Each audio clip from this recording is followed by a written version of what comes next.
గాక. ఈ పునరుద్ధాన శుభాభివందనములు దేవుని పక్షంన మరియు కుటుంబ పక్షంన మీ అందరికీ తెలియపరుస్తున్నాను. సంతోషంగా బిగ్గరగా ఉన్న వారందరూ మరొక పర్యాయము హల్లెలూయా చెప్పండి. హల్లెలూయా. అపవాది దృష్టిని మళ్లించాలని చెప్పి అటు ఇటు మనల్ని భయోద్వారణ చేస్తాడు. ఎవరు గలిబిలి కాకుండా, ఎవరు కూడా ప్రతి ఒక్కరి మనస్సును కేంద్రీకరించుకొని దేవుని వైపు, దేవునితోనే మాట్లాడాలి. దేవుడు నాతో మాట్లాడితే వినాలి, దేవుడు నాతోనే ఈ దినం మాట్లాడుతున్నాడు అని మనము ఖచ్చితంగా మన మనస్సులను, మన హృదయాన్ని, మన చూపులను, మన చెవులను ఆయన ఆధీనంలో ఉంచమని ప్రార్థన చేసుకోండి. హల్లెలూయా. మంచిది ప్రియమైన దేవుని సంగమా. ఈ పునరుద్ధానమున దేవుడు అద్భుతంగా ఒక తల్లి ఆవేదనను, తల్లి ముఖ్యంగా కుమారుల విషయము, కుమార్తెల విషయము తల్లికి ఎక్కువ ఉంటుంది తండ్రి కంటే. అవునా? ఎవరు సమానమే, కానీ తండ్రి తన కార్యము నెరవేర్చడానికి తన వంతు బాధ్యతల విషయంలో బిజీగా ఉంటాడు. తల్లి పిల్లల విషయంలో ఏం చేస్తుందండి? ఎక్కువ పిల్లల గురించే ఆలోచనలో ఉంటుంది. కాబట్టి ఈ దినము ఒక అద్భుతమైనటువంటి ఒక సంఘటనను, ఒక సందర్భాన్ని దేవుడు మన మధ్యలోనికి తీసుకొని మాట్లాడాల ఉద్దేశం కలిగి దేవుడు నా ద్వారా మాట్లాడించాలని ఆశ కలిగి ఉన్నాడు. దేవునికి మహిమ కలుగును గాక. మొదటి దినవృత్తాంతములు 4వ అధ్యాయము 9-10 వచనాలను చూసుకుందాం. 9వ వచనాన్ని మాత్రమే చదవాలి.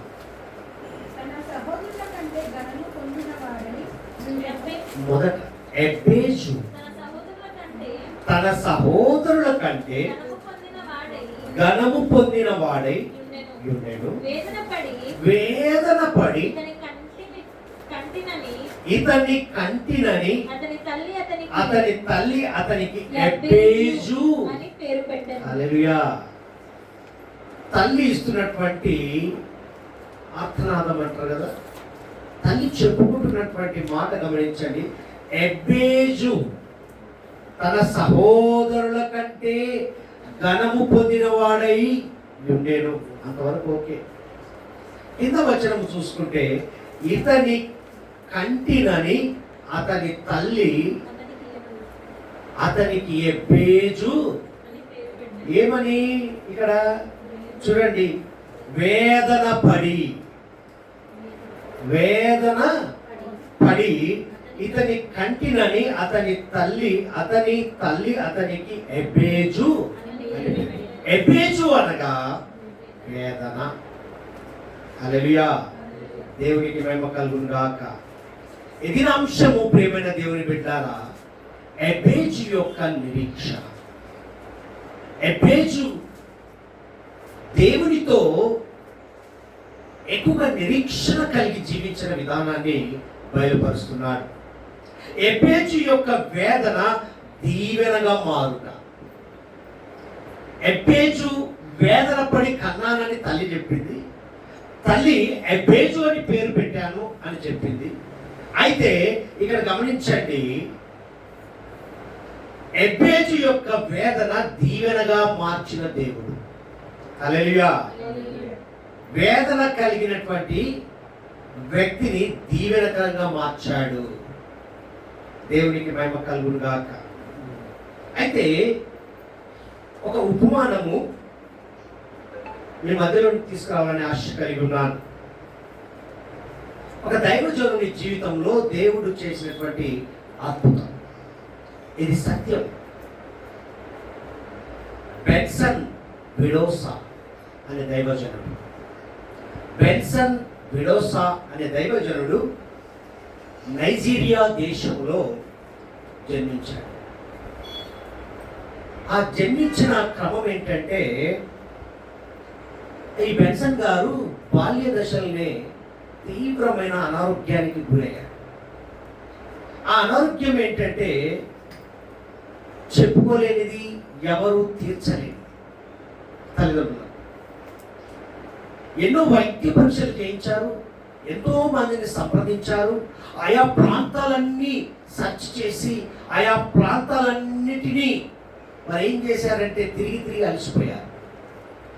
అయితే గమనించండి, ఆ చిన్న బాలుడికి ఎవరైతే ఈ దైవజనులు ఉన్నారో ఆ బెన్సన్ విడోసా గారు ఆ బాల్యదశలో ఎదుర్కొన్నటువంటి సమస్యను గమనిస్తే ఎక్కడ పోయినా స్వస్థత అనేది దొరకలేదు. ఇక బాగుపడడు అని నిర్ధారణ ఇచ్చారు డాక్టర్స్. గమనించినట్లయితే ఆ బాలుడు పడుతున్నటువంటి వేదనను, ఆ బాలుడు పడుతున్నటువంటి బాధను తల్లిదండ్రులకు క్షోభ మిగిలిపోయింది. అయితే తండ్రి ఉదయం లేచినప్పటి నుంచి తండ్రి వ్యాకులత కుమారుడి విషయం, తల్లిదండ్రులకు ఉన్నటువంటి ఆశ, నిరీక్షణ, పిల్లలు బాగుపడాలి, పిల్లలు అభివృద్ధిలోకి రావాలని ఆశ కలిగి ఉంటుంది. అయితే ఆ తండ్రి వ్యాకులంతో వీడిక బాగుపడడు, వీడి ఇంతే, వీడి గురించి ఆలోచించడము, పనులు మానుకుని నా వల్ల కాదు అని చెప్పి తల్లితో చెప్పాడు.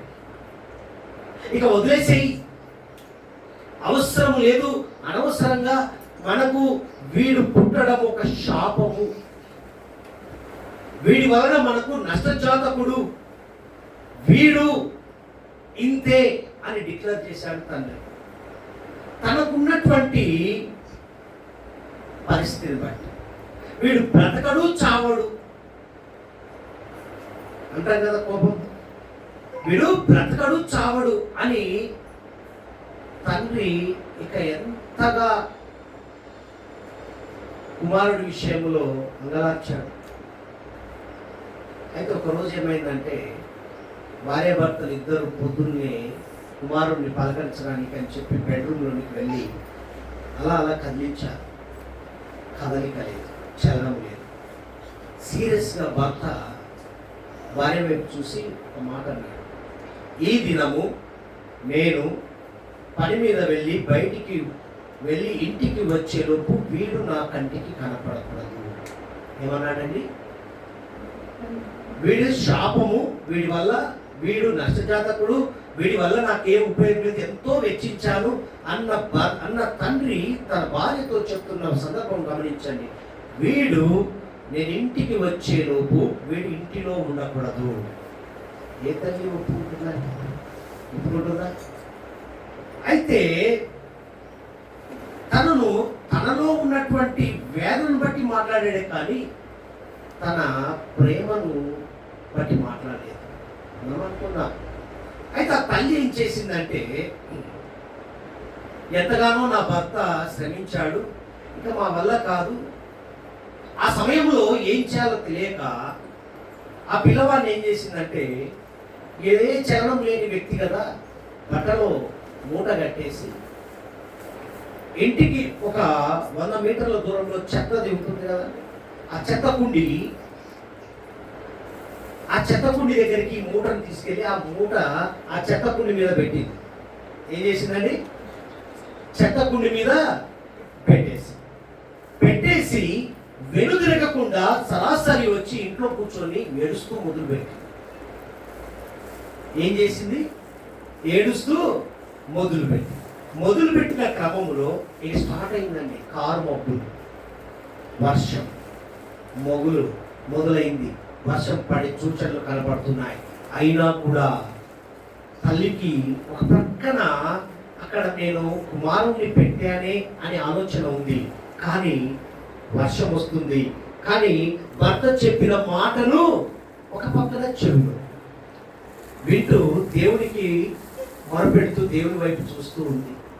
దుఃఖంతో ఉంది, వేదనతో ఉంది. భయంకరమైన వర్షం, బాగా గమనించండి, భయంకరమైనటువంటి వర్షము. ఆ వర్షంలో ఆ మూట కట్టినటువంటి ఆ బిడ్డ తడుస్తూ ఉన్నాడు. చెత్తంతా కొట్టుకొని పోతుంది. ఆ వరదలాగా వస్తున్న నీళ్లు ఆ బిడ్డను ఏం చేస్తుందండి? కదిలించి వేస్తుంది. ఇంటిలో కూర్చున్న తల్లి వేదనతో మరి మైమరచి దేవునితో మాట్లాడుకుంటూ తను ఏమైపోయింది? ఇది ఏది వినలేని స్థితిలో ఉంది. తన భర్త వచ్చి ఏమడుగుతాడు, ఇక ఆయన చెప్పిన పని నేను చేశాను అనుకుంటుంది.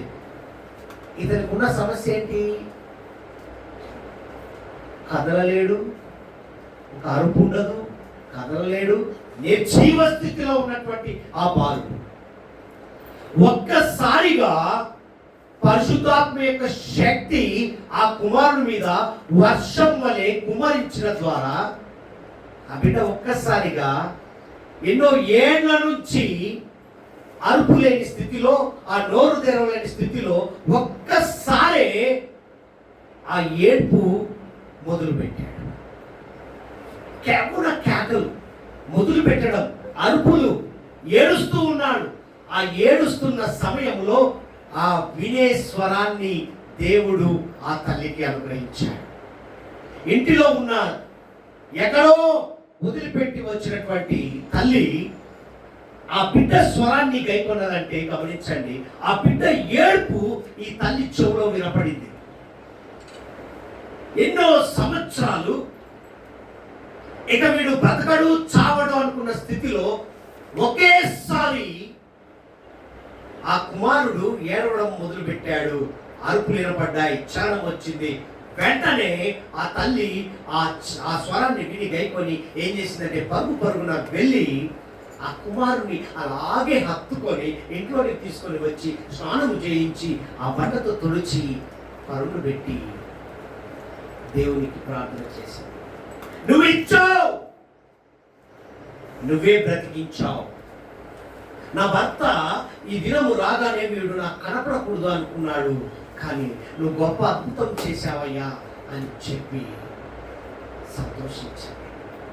సంతోషిస్తే తండ్రి కోరిక మేరకు ఈ బెన్సన్ విడోసా గారు బంధువుల ఇంట్లోనే పెరిగాడు. తండ్రి ఏదైతే విత్తనం ఇచ్చాడో ఆ విత్తన ప్రకారము ఆయన బంధువుల ఇంట్లో పెరగడము మొదలుపెట్టి చిన్న వయస్సులోనే దేవుని అంగీకరించడం మొదలుపెట్టాడు. ఏం చేశాడు? దేవుడు బ్రతికించాడు. తను బ్రతికించుకున్న విధానాన్ని బట్టి దేవుడు పిలుచుకున్న విధానం గమనించండి.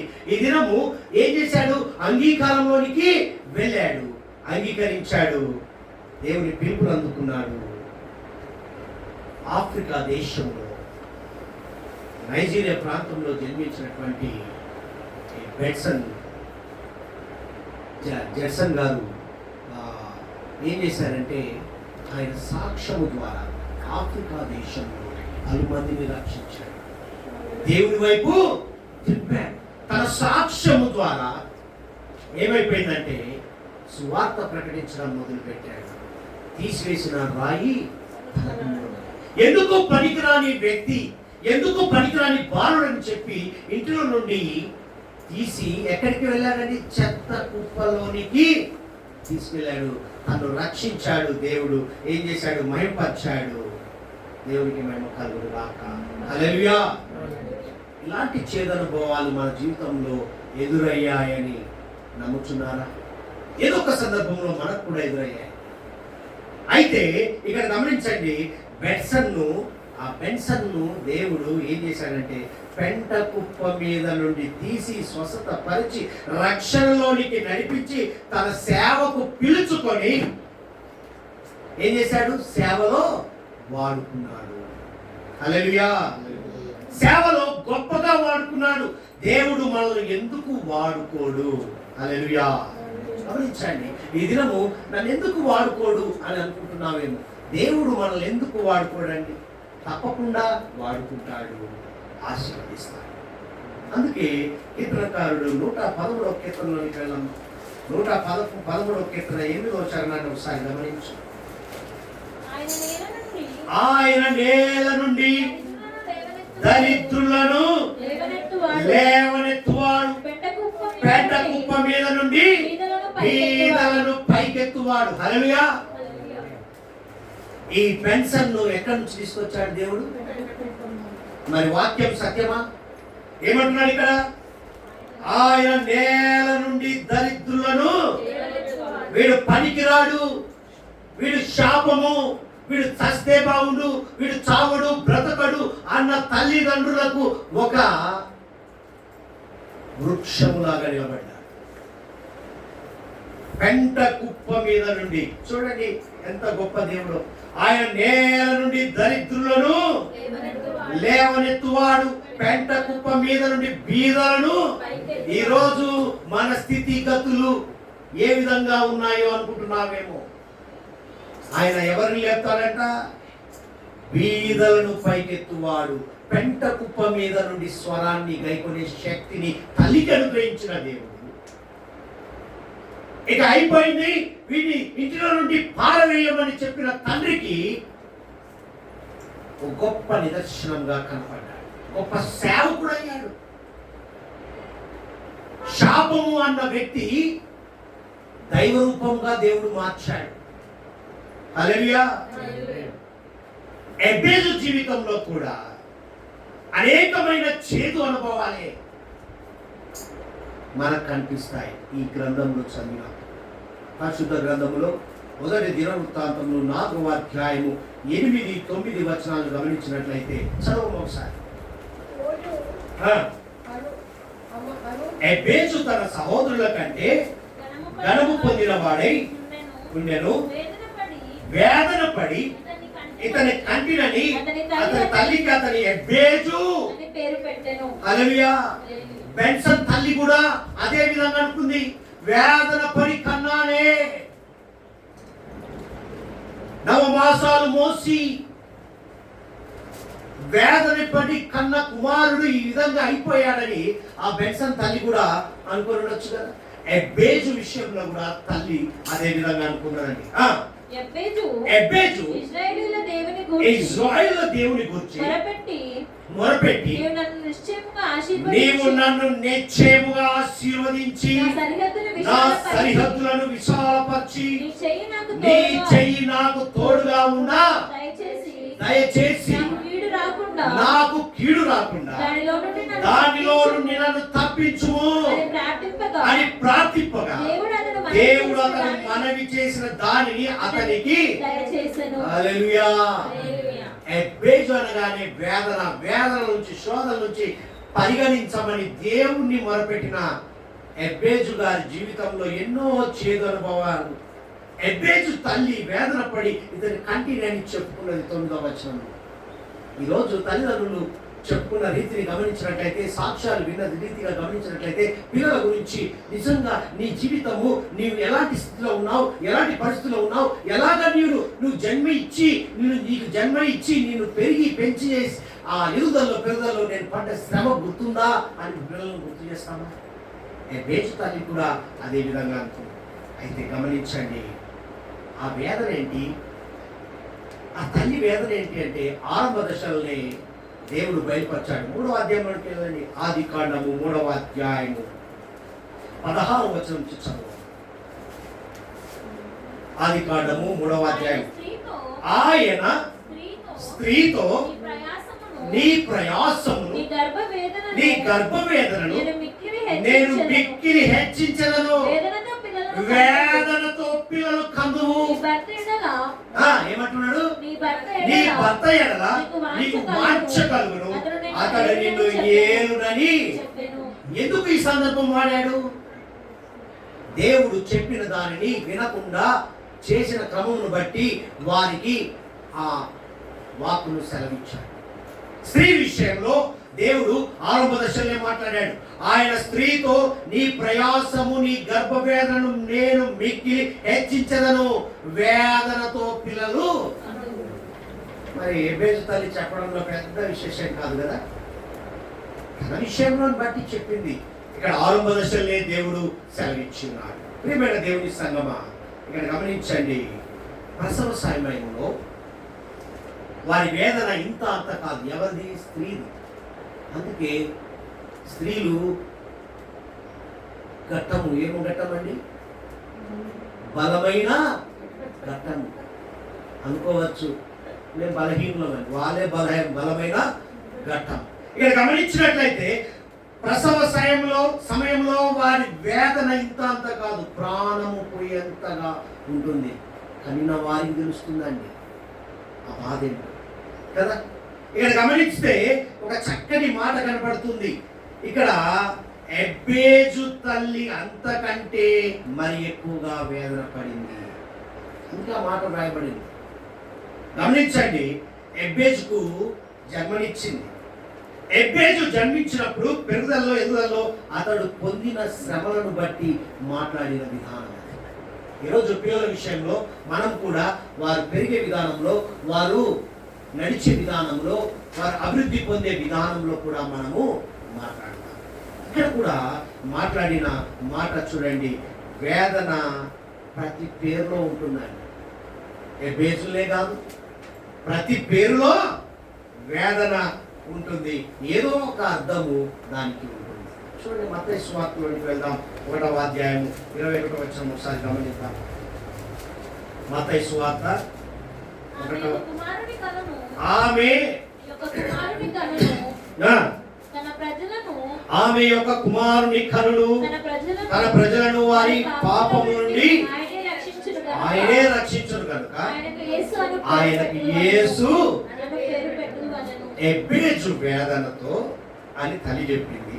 ఇక్కడేమో చూడండి, యేసుక్రీస్తు ప్రభువారి విషయంలో ఆమె యొక్క కుమారుని కనులు తన ప్రజలను వారి పాపం నుండి ఆయనే, హల్లెలూయా, యేసు అని గమనిస్తే చూడండి, యేసు అను పేరునకు రక్షకుడు అని అర్థం.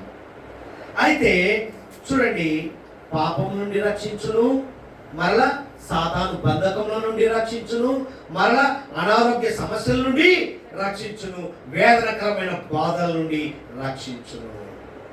యేసు తల్లి చెప్పినట్టుగా, వ్రాయబడినట్టుగా ఒక్కొక్క పేరులో నుండి ఒక్కొక్క వేదన అనే దాన్ని బట్టి అర్థం చేసుకుంటే, ఒక్కొక్క పేరుకున్నటువంటి ఆ అర్థాన్ని బట్టి చూస్తే ప్రతి ఒక్క అర్థము మన జీవితాలను మారుస్తుంది. హల్లెలూయా, దేవునికి మహిమ కలుగుగాక. ఎబ్బేజు సహోదరుల కంటే ఘనము పొందిన వాడై ఉండెను. చెప్పింది మొదటి దినవృత్తాంతము 4వ అధ్యాయం 9వ వచనం ప్రకారం గమనించుకున్నట్లయితే ఇక్కడ మరి ఘనత పొందినవాడు దేవుని పట్ల కార్యం తలిచాడు. దేవుడు ఎబ్బేజు పట్ల కార్యం తలిచాడు కాబట్టి ఘనత పొందాడు. ప్రభువు గొప్పవాడు. ఈరోజు ఎబ్బేజును బ్రతికించాలని చెప్పి పెంట కుప్ప మీద నుండి లేవనెత్తాడు. లేవనెత్తిన దేవుడు ఏం చేశాడు? మొరపెట్టే విధంగా నిలబెట్టాడు. ఎబ్బేజు ప్రార్థించాడు, అయ్యా కీడు రాకుండా నిశ్చయముగా మాట్లాడాడు. నిన్ను బ్రతికించి నువ్వు నిలబెట్టాడంటే నీవు దేవునితో నిశ్చయంగా మాట్లాడడానికి కొరకే. అంతేగాని నేను బ్రతికించాను, నువ్వు నడు, జీవించు, ఫలించు, అభివృద్ధి చెందు అని చెప్పాడు. అట్లా జీవించమని చెప్పలేదండి. నువ్వు ఫలించి అభివృద్ధి చెంది దేవునితో మాట్లాడమంటున్నాడు. ఇక్కడ కూడా గమనించినట్లయితే యోసేపును గమనించండి. యోసేపును కూడా అతని సహోదరుల కంటే ఎక్కువగా దేవుడు. యోసేపును వద్దనుకున్నారు, చనిపోయాడని చెప్పారు, అమ్మివేశారు. కానీ తీసివేసిన రాయి తలకు మూలరాయి అయినట్టుగా వారికే సహాయం చేసే వ్యక్తిగా నిలబెట్టాడు. ఈరోజు గమనించినట్లయితే ఐగుప్తు దేశంలో యోసేపు బాధలు చూసినప్పుడు దేవుడు అతన్ని బలపరిచాడు. ఇది సత్యమా? ఐగుప్తులో ఉన్నటువంటి ప్రతి పరిస్థితిని దేవుడు గమనించాడు. మరలా ఏం చేశాడు?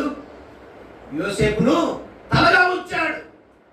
గమనించినట్లయితే ఐగుప్తు దేశంలో గణపరిచాడు. చదువు 10వ వచనం చదువు. మొదటి దినవృత్తాంతములు 4:10 చదువు. ఎబ్బేజు ఇశ్రాయేలు దేవుని గురించి మొరపెట్టి, నీవు నన్ను నిశ్చయముగా ఆశీర్వదించి నా సరిహద్దులను విశాలపరచి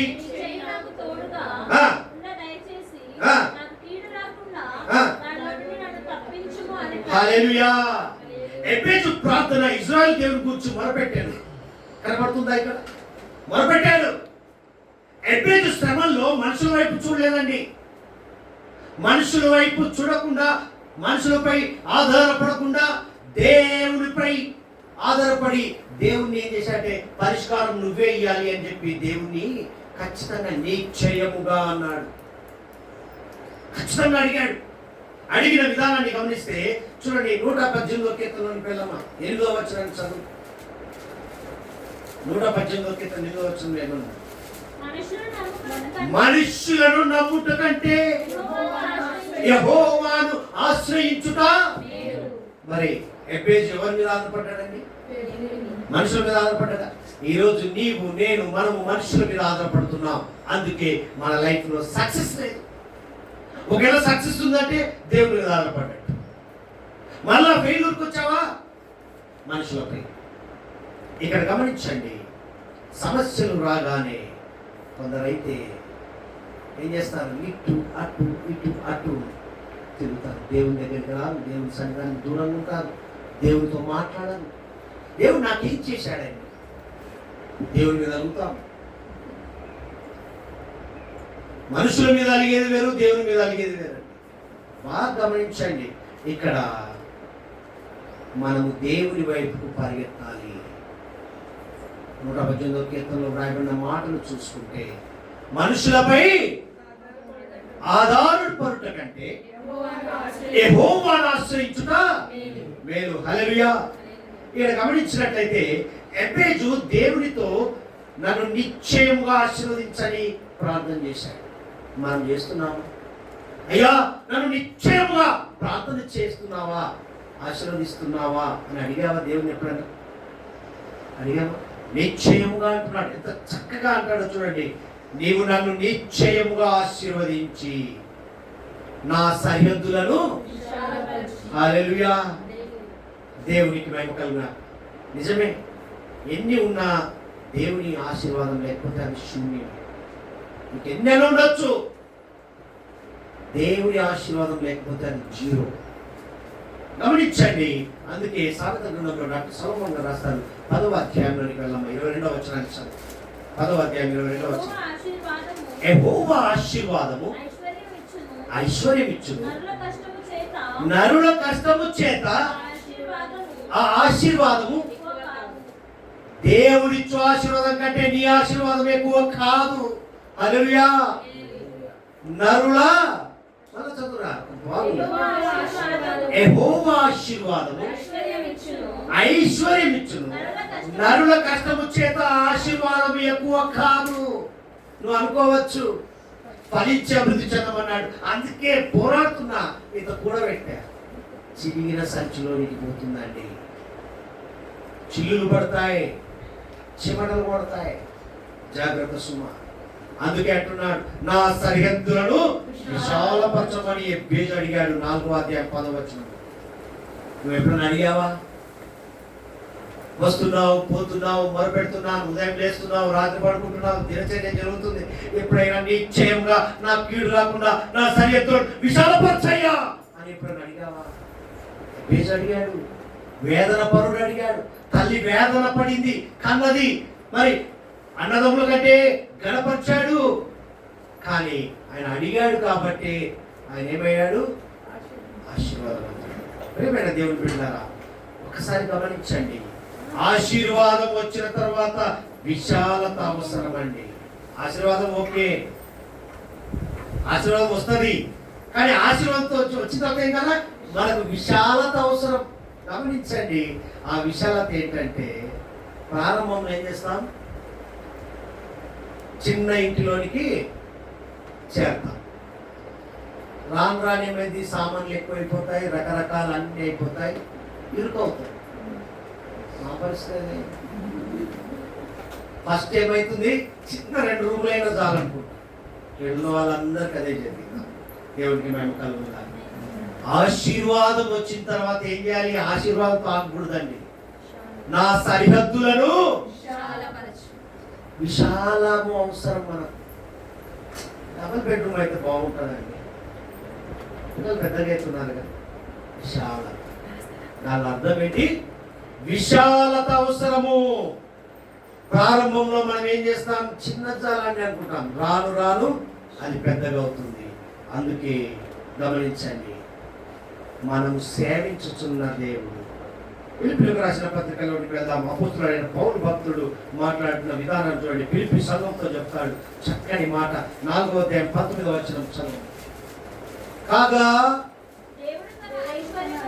నేను సేవించుచున్న దేవుడు ఆశీర్వాదం ఇచ్చిన తర్వాత విశాలత కోరుకున్నప్పుడు దేవుడిచ్చే భాగ్యము పౌరు భక్తులు చెప్తున్నాడు. ఓ ఫిలిప్పీయులున్న సంఘ విశ్వాసులారా, విశ్వాస వీరులారా గమనించండి. కాగా దేవుడు తన ఐశ్వర్యము చొప్పున క్రీస్తు యేసునందు మహిమలో మీ ప్రతి అవసరము, నువ్వు విశాలత అడిగితే నీ అవసరతను తీరుస్తాడండి. ఏమని రాయబడిందాడా? మీ ప్రతి అవసరమును. మరి మన అవసరాన్ని తీర్చే దేవుని అడగకుండా మనం ఏం చేస్తున్నాం తెలుసా? ఆశీర్వాదం చాలయ్యా, ఆశీర్వాదం చాలయ్యా. ఆశీర్వాదం వచ్చినాక నీకు విశాలత అవసరము. ఆశీర్వాదం గిన్నె నిండి పొరే విధంగా ఉంటే నువ్వు విశాలత లేకపోతే ఎక్కడ పెడతావు? ఆశీర్వాదాన్ని కప్పి పెడతావు. అందుకే విశాలత కోరుకున్నాడు ఎబ్బేజ్. గమనించండి, ఇక్కడ విశాలత కోరుకున్నాడు.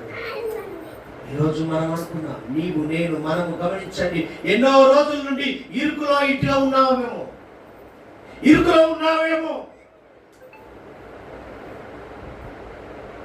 కొంచెమే జీతం, కొంచెమే అనుకుంటున్నావేమో.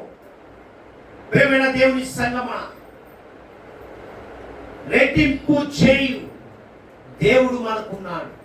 అందుకే కీర్తనకారుడు మాట్లాడిన విధానం చూడండి. 4వ కీర్తన 1వ వచనంలో చదవమ్మా.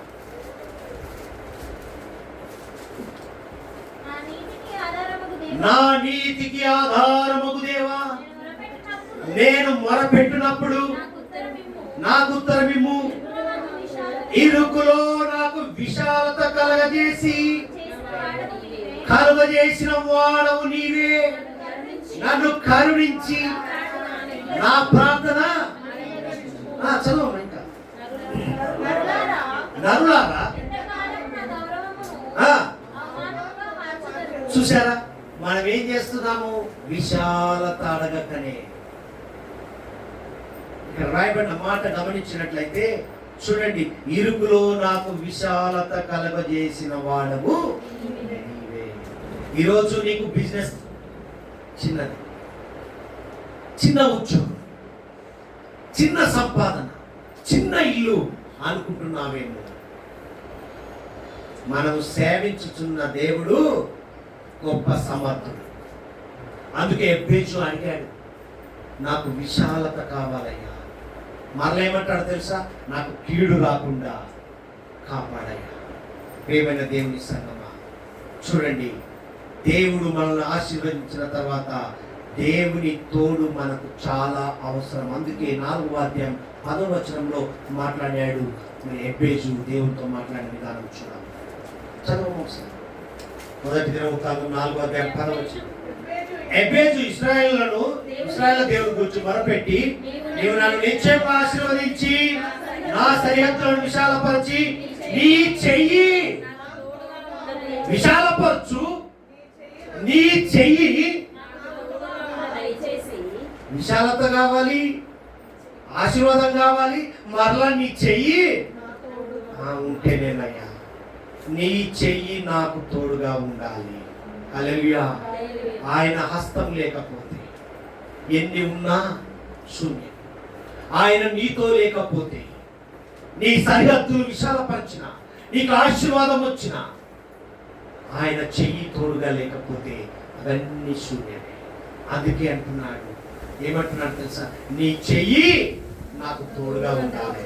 అందుకే యెషయా ప్రవక్తకు బయలుపరచం చక్కని మాట దేవుడు చెప్తాడు. చూడండి, దేవుడు మాట్లాడేదాం. 49వ అధ్యాయంలోకి వెళ్దాం. యెషయా గ్రంథము 49వ అధ్యాయము 2వ వచనం చదువు. నా నోరు వాడిగల ఖడ్గముగా ఆయన చేసి ఉన్నాడు, తన చేతి నీడలో. హల్లెలూయా. ఎక్కడ దాచి ఉన్నాడండి?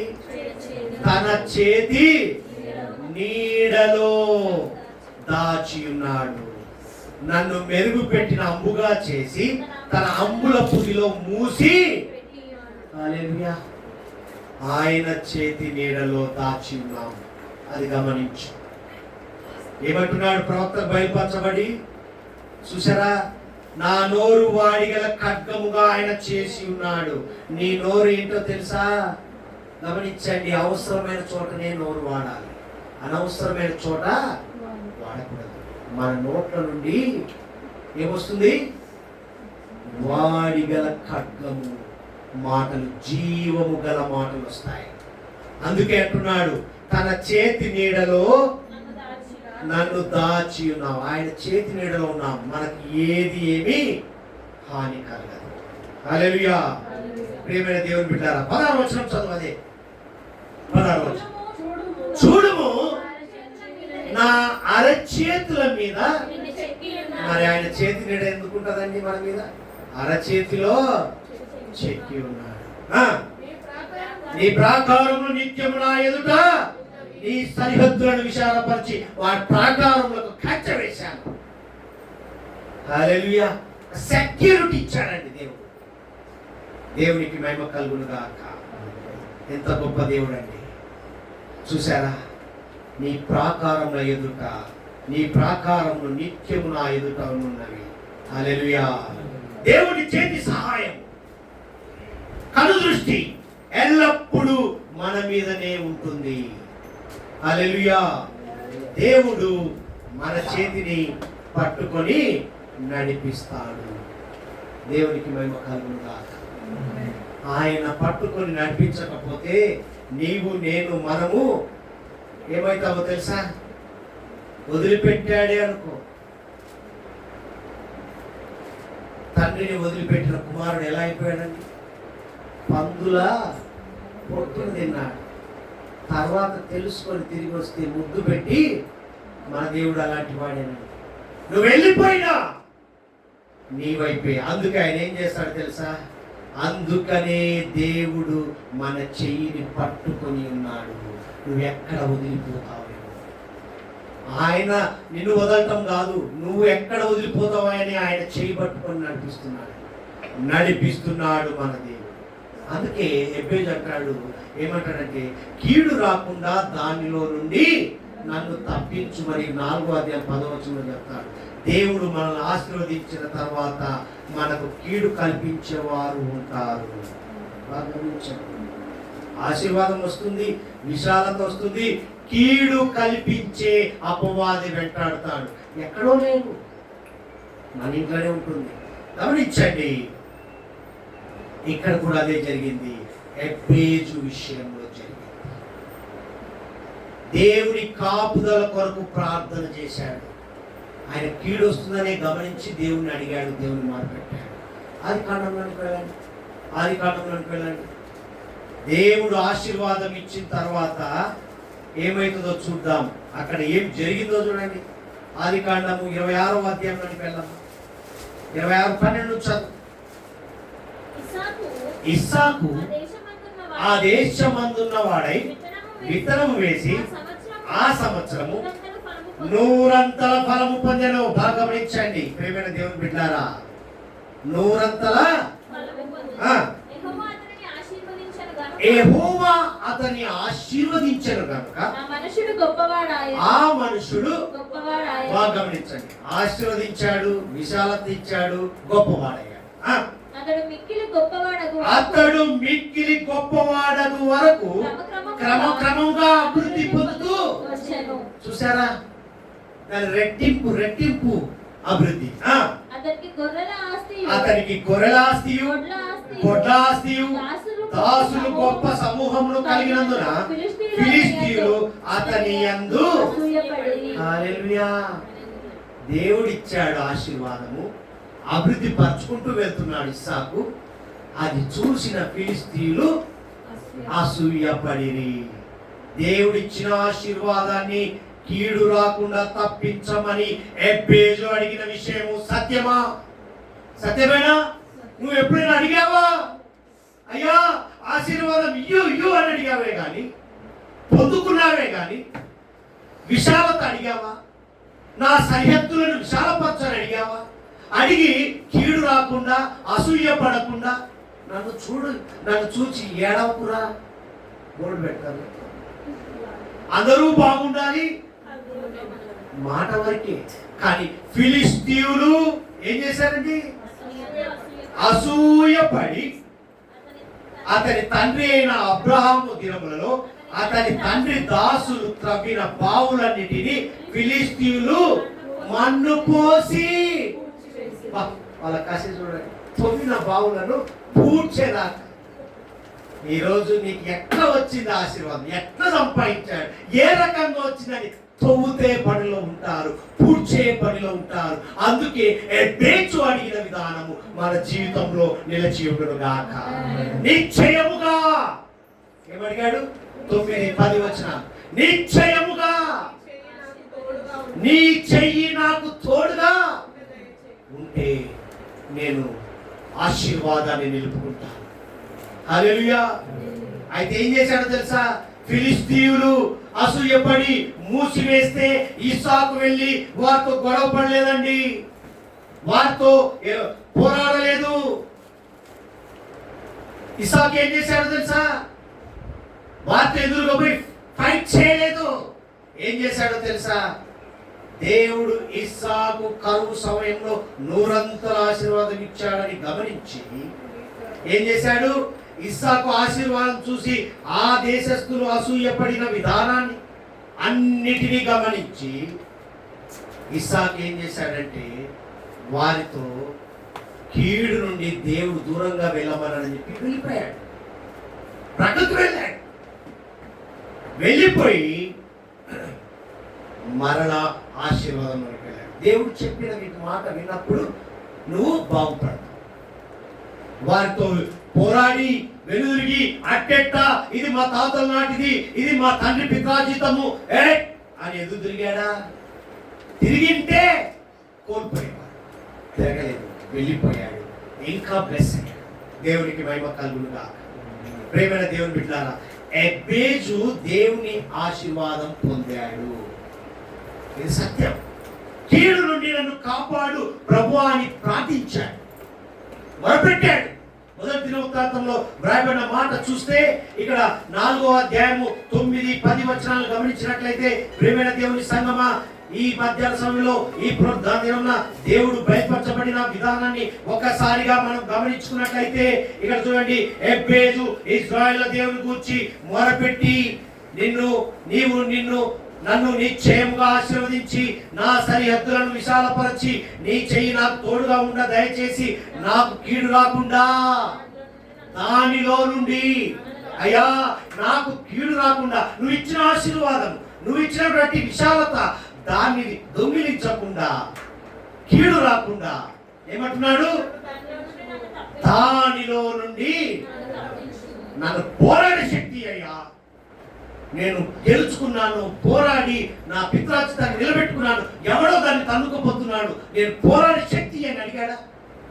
నా నుండి తొలగిపోయాడు. కీడు నుండి రాకుండా దానిలో నుండి తప్పించమని అడిగాడు అని ప్రార్థింపగా దేవుడు అతని మనవి హల్లెలూయా అయ్యా నన్ను నన్ను నన్ను అని అంటావా? అక్కడే ఉంటావు. ఇక్కడ కూడా గమనించండి, కీడు నుండి నన్ను కాపాడు అని ప్రార్థించాడండి. ఈరోజు మనం అలా ప్రార్థించే వారిగా ఉన్నామా? కీడు నుండి, అయ్యా ఆ కీడు నాకు రాకుండా పక్కోడికి పోయేటట్టు చూడయ్యా మనం అడుగుతాం. ఎబ్బేజు నిశ్చయంగా అడిగాడు. మన జీవితంలో ఎప్పుడైనా ఆ తల్లి వేదనను దేవుడు గమనించాడండి. పెంట కుప్ప మీద నుండి తీసుకొచ్చి దైవజనుడు నిలబెట్టాడు. పెంట కుప్ప నుంచి దీనులను దళితులను లేవనెత్తే దేవునితో మనము జీవిస్తున్నామే. మనం ఏం చేస్తున్నామో తెలుసా? ఆశీర్వాదం కావాలి కావాలి అడుగుతున్నాము. విశాలపరచమని ఎన్నడూ అడగలేదు.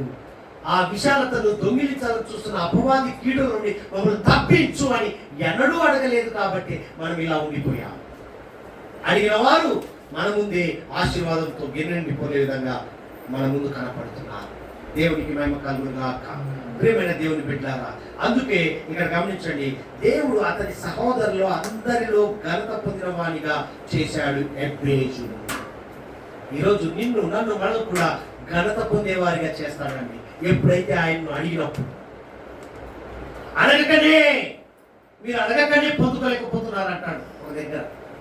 గమనించండి. ఇక్కడ గమనించినట్లయితే ఎబ్బేజు యొక్క చేదు జీవితాన్ని ఏం చేశాడో తెలుసా? మాధురముగా మార్చి, మధురముగా. చేదును ఏం చేశాడు? తీయగా. ప్రియమైన దేవుని సంఘము, ఈరోజు గమనించండి, వేదన తొలగించాడు. వేదన కలిగినటువంటి వ్యక్తికి వేదనలే అతని పేర్లోనే ఉందండి దరిద్రం అంతా. ఆ పేర్లోనే ఆశీర్వాదం వచ్చింది, విశాలత వచ్చింది, కీడు నుండి తొలగించుకునే పవర్ ఇచ్చాడు. దేవునికి మహిమ కలుగును గాక. నీ నా మన జీవితంలో దేవుడు అద్భుతములు చేయగలడు. ఎప్పుడు? ఎబ్బేజులాగా నువ్వు మొరపెట్టినప్పుడు, ఎబ్బేజులాగా అడిగినప్పుడు. మన జీవితాల్లో ఉన్న వేదనలు, చేదులు దేవుడు తొలగించగలడు అనే నిశ్చయము, నమ్మకము నీలో కలిగినప్పుడే ఆశీర్వాదము, విశాలత, కీడు నుండి తొలగిపోయే మహిమను పొందుకుంటావు. దేవుడు మనల్ని ఆశీర్వదించును కాక. దేవుడు మనల్ని దీవించి బలపరచును కాక.